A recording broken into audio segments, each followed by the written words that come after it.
জেলা প্রশাসনের নির্দেশে প্রতিদিন প্রতিটি ব্লকে প্রতিটা গ্রাম পঞ্চায়েতে যে প্লাস্টিক ব্যাগ ফ্রি এই বিষয়ে যে অভিযান চলছে 1 জুলাই থেকে 3রা জুলাই পর্যন্ত, তারই অঙ্গ হিসেবে আজকের ভাবতা 1 গ্রাম পঞ্চায়েতের উদ্যোগে এবং বেলডাঙ্গা 1 নম্বর ব্লক প্রশাসনের উদ্যোগে বিভিন্ন জায়গায় যে প্লাস্টিক বুথ রয়েছে সেখান থেকে যে প্লাস্টিক মানুষ সচেতন হয়ে তাদের বাড়ির ব্যবহারের পরে যে অবশিষ্ট প্লাস্টিক রয়েছে সেগুলো সংগ্রহ করে নির্দিষ্ট সংগ্রহশালায় নিয়ে গিয়ে তার প্রসেসিং, সেই প্রক্রিয়া এবং সঙ্গে সঙ্গে মানুষকে সচেতন করার কাজ চলছে।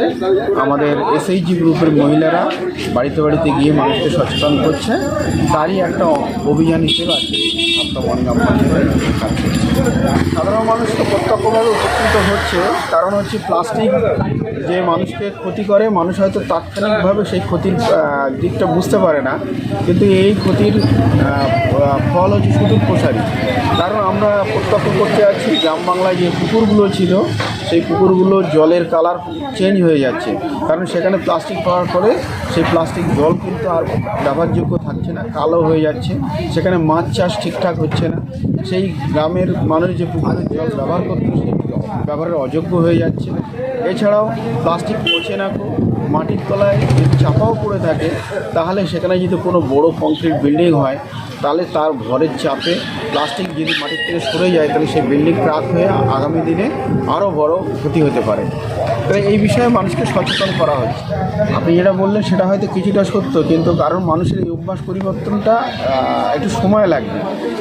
এটা রাতারাতি তার মানে প্র্যাকটিক্যাল ফল দেখা যাবে না, দীর্ঘমেয়াদী একটা প্রচেষ্টার মাধ্যমে এটা এই সফল আসবে।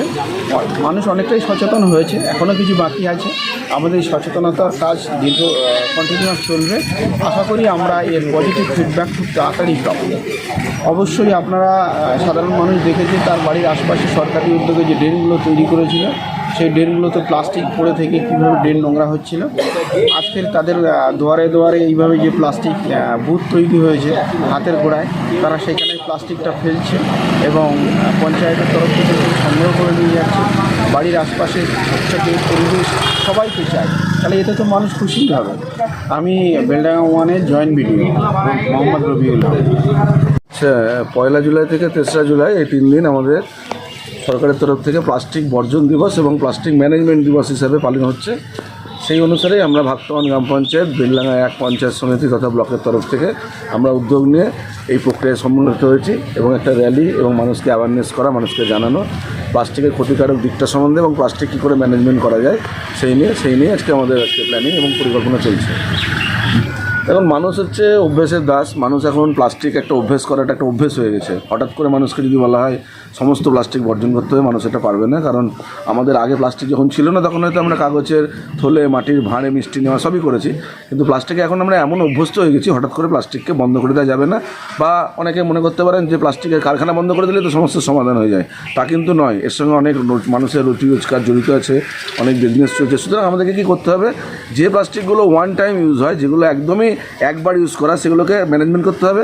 আর যেগুলো বারবার ইউজ হয় সেগুলোকে রিসাইকেল করে যেন প্লাস্টিকটা অন্য কোনো কাজে ব্যবহার করা যায়, যাতে কী হবে, যাতে অন্য জায়গায় ড্রেনে না ফেলে, পুকুরে না ফেলে, বা কোনো জায়গায় সবচেয়ে ক্ষতিকারক হচ্ছে কিছু জায়গায় মানুষ দেখবেন না জানার জন্য প্লাস্টিক এই জায়গায় জড়ো করে আগুন লাগিয়ে দেয়। এই পোড়ার ফলে যে গ্যাসটা তৈরি হয় সেই গ্যাস থেকে প্রচুর পরিমাণে ক্যান্সারের সৃষ্টি হচ্ছে মানুষের মধ্যে। তো এইগুলো মানুষকে অ্যাওয়ার করা যে প্লাস্টিকটা, কোন প্লাস্টিকটা মানুষ দুবার ব্যবহার করবে, কোন প্লাস্টিকটা মানুষ ব্যবহার করবে না, কীভাবে রিসাইকেল হবে, আমরা কীভাবে সেটাকে ম্যানেজ করছি, এই সমস্ত বোঝানোর জন্য আজকে এই র্যালি। একদম বন্ধ করে দিতে পারবে না মানুষ, হঠাৎ মানুষ চরম উপকৃত হচ্ছে। সেটা আপনি যে কোনো প্লাস্টিক বুথ দেখলে বুঝতে পারবেন। আমরা প্রতিটা সংসদে আপাতত 3টে করে প্লাস্টিক বুথ দিয়েছি 15 মিলিয়ন থেকে, এবং আমাদের স্বচ্ছ ভারত মিশনের যে প্রোগ্রাম আছে সেই প্রোগ্রাম থেকে। তার সঙ্গে আমাদের 3টে ই-কার্ড আছে, এগুলো নিয়মিত সেই ওগুলো থেকে প্লাস্টিক পদার্থ, বর্জ্য পদার্থগুলো কালেকশন করে আমাদের শঙ্করপাড়ায় একটা সেট আছে যেখানে গিয়ে এরপরে প্লাস্টিকের রিসাইকেল হবে, ওখানে নিয়ে গিয়ে ডাম্প করা হচ্ছে, এরপর প্রক্রিয়া শুরু হবে ওখান থেকে, দিয়ে আমরা এটাকে ক্লিয়ার করে দিচ্ছি। এবার মানুষ অনেকে জানে না বলে প্লাস্টিকের সাথে অন্য অনেক পচনশীল দ্রব্যও ফেলে দিচ্ছে। আমাদের প্রধান সাহেবের তরফ থেকে সেগুলো মাইকিং হচ্ছে যে ওখানে কিন্তু কোনো পচনশীল পড়বে না, ওখানে শুধু অপচনশীল প্লাস্টিক পড়বে। আর পচনশীলগুলো মানুষকে তার নিজের বাড়িতেই ম্যানেজ করতে হবে, মাটির তলায় পুঁতে দেওয়া হোক, যেভাবে হোক। এরপরে আমরা পচনশীলগুলোর ব্যাপারে দেখব। আপাতত প্লাস্টিকটা নিয়ে আমাদের চলছে। হ্যাঁ, পরিচয় স্যার? আমার পরিচয়, আমি সম্রাট সরকার, ভাবতা 1 গ্রাম পঞ্চায়েতের নির্মাণ সহায়ক। আজকে প্লাস্টিক দিবস হিসাবে 1 থেকে 3 তারিখ আজকে প্লাস্টিক দিবস চলছে, বর্জন প্লাস্টিক প্লাস্টিক দূষণ বর্জন পদার্থ আমাদের পরিবেশ দিবস চলছে। বৈচিত্র্য তাই আমরা এবং ভাবতা 1 স্বাস্থ্যের নম্বর জন্য পঞ্চায়েতের এক নীরব পক্ষ থেকে ঘাতক। যে আমরা প্রতিদিন crore crore ton plastic plastic জমা বর্জন মাটি ও যে নদ প্রক্রিয়া সেটা শুরু যা করেছি। ধ্বংস করে প্লাস্টিক এমন একটা মারাত্মক জিনিস, আপনাদের সকলেই জানা আছে।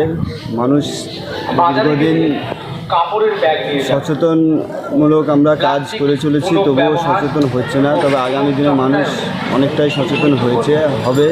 প্লাস্টিক একটা মারাত্মক জিনিস, যেখানে পরিষ্কার রাখবো। পুকুরে পড়লে সেই পুকুরের জল নষ্ট করে দিচ্ছে, সেখানে মাছ চাষের ক্ষতি হচ্ছে, প্লাস মাটিতে যেখানে মানুষ ফেলে দিচ্ছে, পুঁতে দিচ্ছে, সেখানে মাটির উর্বরতা নষ্ট হচ্ছে, সেখানে ফসল হচ্ছে না। মানুষ যদি আজ সরকারি যে পরিকল্পনা চলছে, সেই পরিকল্পনা যদি মানুষ সঠিকভাবে গ্রহণ করে, তাহলে মানুষেরই উপকার হয়। মানুষ খুশি, কিছু মানুষ তো হয়েছে যিনাদের মধ্যে শিক্ষা আছে প্লাস্টিক কতটা মারাত্মক, তিনারা তো অবশ্যই খুশি। আর যিনাদের মধ্যে এখনও সেই প্লাস্টিক কতটা মারাত্মক জিনিস, কতটা ক্ষতিকারক জিনিস, একটা প্লাস্টিক ডবল ব্যবহার করলে যে যতটা ক্ষতি হয়, এই সচেতন মানুষের মধ্যে যদি জেগে ওঠে, অবশ্যই মানুষ উপকৃত হবে। আপনার পরিচয়? আমি ভাবতা 1 অঞ্চল প্রধান মোহাম্মদ হাবিবুর রহমান।